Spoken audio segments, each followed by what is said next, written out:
This is about my life in the Merchant Marine after I graduated from high school in 1942. I graduated on Friday night at the end of May. May. And the next day I went to Chicago, had a physical and stuff for the Merchant Marine. 2 weeks later, on a Friday morning, we left from Chicago to go to New York City. I left home with $12 of cash in my pocket.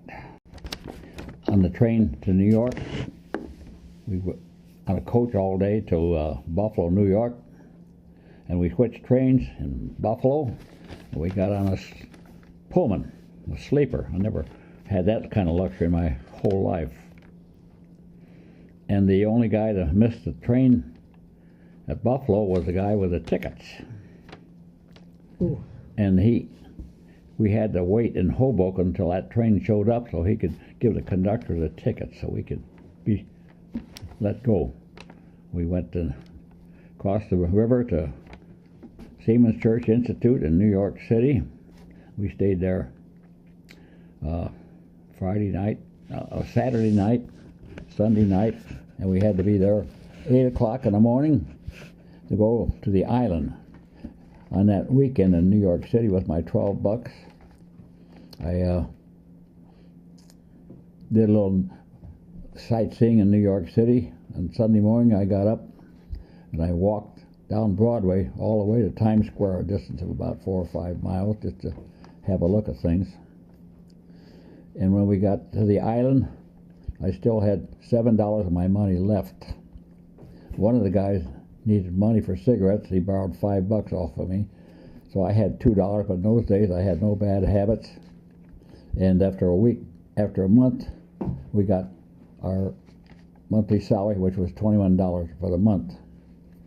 I went down to south part of Manhattan, went in the operators, Sailors Union to Pacific Union headquarters. I walked the door, and the business agent took one look at me and he says, "You're back." And I said, "Yep." And he says, "I got a ship for you."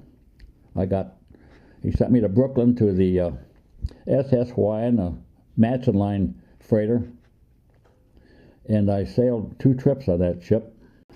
And the second trip we loaded in Boston, and that's when the chief mate gave me papers to go get the able-bodied seaman's ticket. I went to the Coast Guard place in Boston. I got my ticket, and when we were coming up to Boston on the Cape Cod Canal, I was at the wheel at the time. Pilot came aboard ship, took one look at me, and he says to the captain, he says, "I want another man at the wheel, a more experienced man," and because I look like a kid yet, and the captain says, "The man knows what he's doing. Let's go." And I got through the canal okay. Anyway, that second trip, we ran into, we went to out on the Mediterranean, and we stopped at the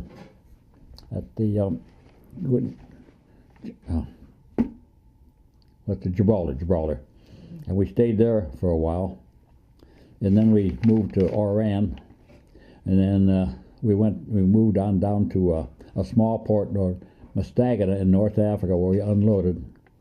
We were just about unloaded one day, and only this port only had room for one ship, and all of our cargo was out there. You can't imagine how much stuff they can put in one ship. And I was up on the foredeck. Another guy and I were doing a little painting up there or something, because in port we work regular days. And we saw this contingent of soldiers come walking up the pier. They were from way out the other end. They come walking up, and there was a bunch of them, and looked some pretty high important guys in the front, and they looked like, when they got up to us, we looked down, there was Eisenhower and Patton. They were right down. I could have taken my paintbrush and flipped it and put paint on both of them, but I didn't think that was a good idea. I'd probably been shot or something. And next trip, we got on the John Hart, and it was a 3-month trip from New York going to Guadalcanal, way out in the Pacific. Never been in the Pacific Ocean, of course. And we stopped at Guantanamo Bay on Christmas Day of 43. And we were there one day, and we got in a convoy, went down the canal zone, and we got there on the, I can't remember the name of the city right offhand now, on the east side of the canal. But when we started going through the locks, I was at the wheel, and we were coming out of the first lock, and they have aboard ship, when you go through the canal, they have special army guys. They have one up on the bridge, and then they have one forward by the anchors, one aft, and they have several in the engine room. You got to make sure somebody don't go to sabotage a ship in the Panama Canal, mess everything up. And they're pretty fussy about what they do. Anyway, when I was coming out of the lock, the ship started to move, and they gave me an order to turn the wheel right or left. I don't remember which now, but I turned it the wrong way. I started turning it the wrong way. And this soldier tapped my shoulder with his gun barrel, and he says, the man says right instead of left. Oh, okay, I'm sorry. And I straightened that out anyway. And we got through the canal, and we got ashore in Panama City. And I saw, when I was there, I went to town, I saw this Catholic church that was notorious for the amount of gold in it. And it was really something to see. Anyway, the trip started out and I was used to ships being in convoys. There were all kinds of ships around here. Here we cruised by ourselves from the canal zone all the way out to New Hebrides. And on the way out there, we stopped. We didn't stop, but I mean, we sailed by Pitcairn Island. If you remember the Mutiny on the Bounty, it's a place where some of those survivors live, and they still do. And we just sailed by there. The captain says we can take a little change of course and go there. And we went to Noumea in the New Hebrides Islands, and we were there. And we got wound up in Guadalcanal, where we unloaded our cargo. And while we were there, they had a airstrip that came right up before we were tied up to a pier. The airstrip came right across there. It was right to the edge of it. And the P-38 fighter planes, which are twin fuselages, and they'd come flying up off that airport, and they just barely missed our topmast. I think they did it on purpose just to scare the hell out of us, which they did quite frequently. Anyway, we were all ready to go home, all unloaded, ready to go home. And the captain said, tomorrow we're leaving, we're going home. He says, this will be the end of our 3-month trip.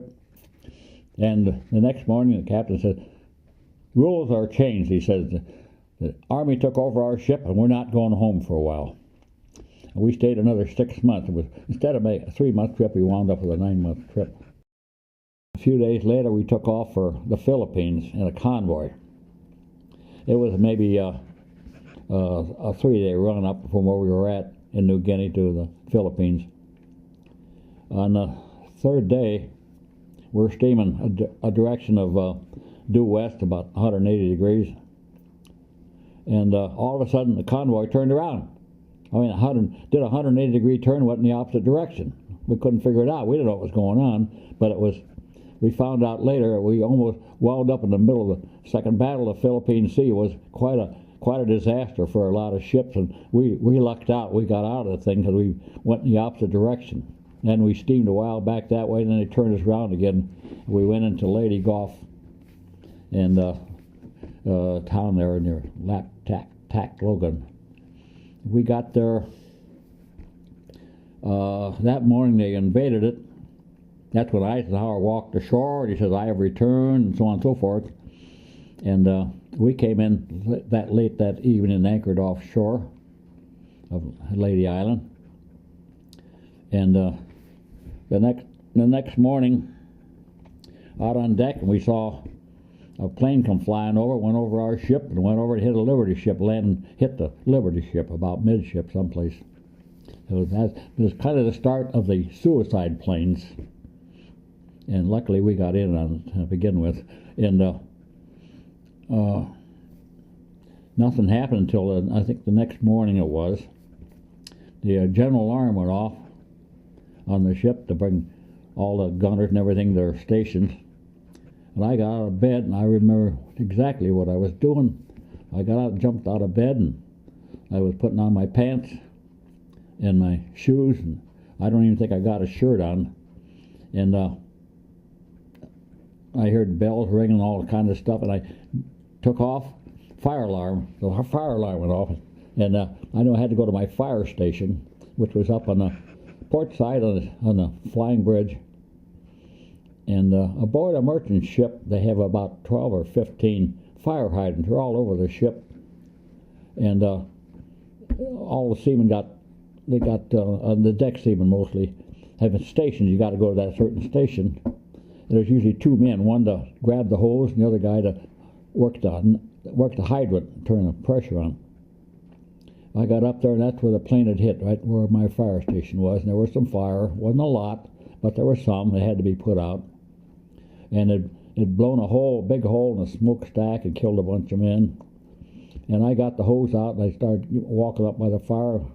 And the guy turned the hydrant on, but the problem was the other guys on board ship had seen that the fire was all up there where I was at, so they didn't bother to open their hydrant out. So I got all the pressure, and it took me to my right-hand side, right to that big hole in the smokestack of the ship. If I'd have gone through there, I wouldn't be telling this story now. But I managed to backpedal just a little bit, and I yelled at turn the pressure down, turn the pressure down.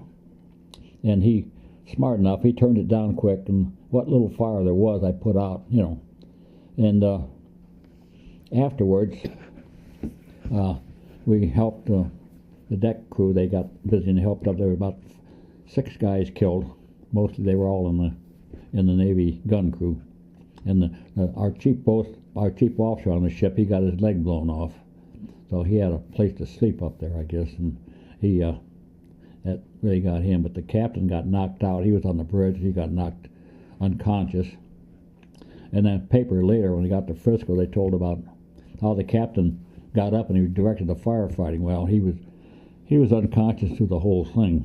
But that's how things are done sometimes. And we also had a ping pong table. And they were playing ping pong one day, and I'm sitting down there watching these couple of guys. They were down to their last ping pong ball. And the guy missed it and went over the side of the ship. And they all walked over there looking down and saw it bobbing around in the water. Me, I'm young and dumb. I said, I'll go get it. I got up on the rail and dove. I didn't realize it was about a 35-foot dive, but I dove. And I survived. And the ping pong ball kept floating back towards the stern of the ship because we were anchoring. There's a current through there. I swam like crazy trying to get it. Finally got underneath the stern. I found a ping pong ball, popped it in my mouth, and I turned around and had to swim. That's about a 600-foot ship. I had to swim about 600 feet back to the middle of the ship where they had a lifeboat tied alongside we used to run around with. I got back there and I just managed to jump up kind of out of the water and grab a hold of the gunnel at the side of a lifeboat and pull myself up. I thought I was going to drown, and there was a bunch of guys following me on deck up there with life jackets in their hand. I was going to throw them to them if I needed them. I'll never forget that day. Why didn't they throw it? And the next time it went over the side, nobody went after it. Yeah. And I could go back a little bit. I knew Eric wanted to hear about the whale. I forgot all about the whale. When I was on the tanker, the whale hit us. We were about 1,000 miles south of Whitehead Islands. We're going to the canal zone. And at the time, I happened to be in my bunk. It happened around 1 o'clock in the afternoon, thereabouts. I'm just lying there in my bunk, just had lunch, and all of a sudden the ship jumped. The crew's quarters on a tanker are back aft, and the ship jumps and the engine shut down. You could hear the engine shut down, and everybody jumped out of their bunks or whatever they were doing and ran up on deck. What's going on? What's going on? We thought we'd been torpedoed, and everybody running back on the stern and looking back, and somebody says, "We hit a whale. A whale hit us." We were in easterly direction. The whale come out of the north and it rammed the ship. They told us from the bridge, rammed the ship about midships.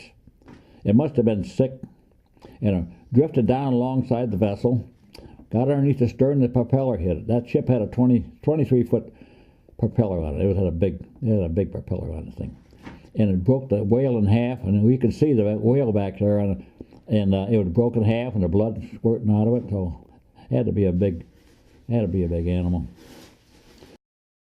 I went home after that trip, and that's when I met the love of my life. Which, that's the way it turned out later, anyway. Tell us how you met her. I saw on a bus, the bus coming from Gary to Crown Point. You like my legs. I liked her legs or something, I guess. And what did she like about you, Dad? Now, The gold cigarette case. Oh, my gold cigarette. Yeah. When we first, it took me 3 days to get up the courage to call her to go out, and mostly she admired my cigarette case. I had an Elgin gold cigarette case. And your tan. And my tan in the middle of the winter. You were rich. She thought I was rich, so on and so forth.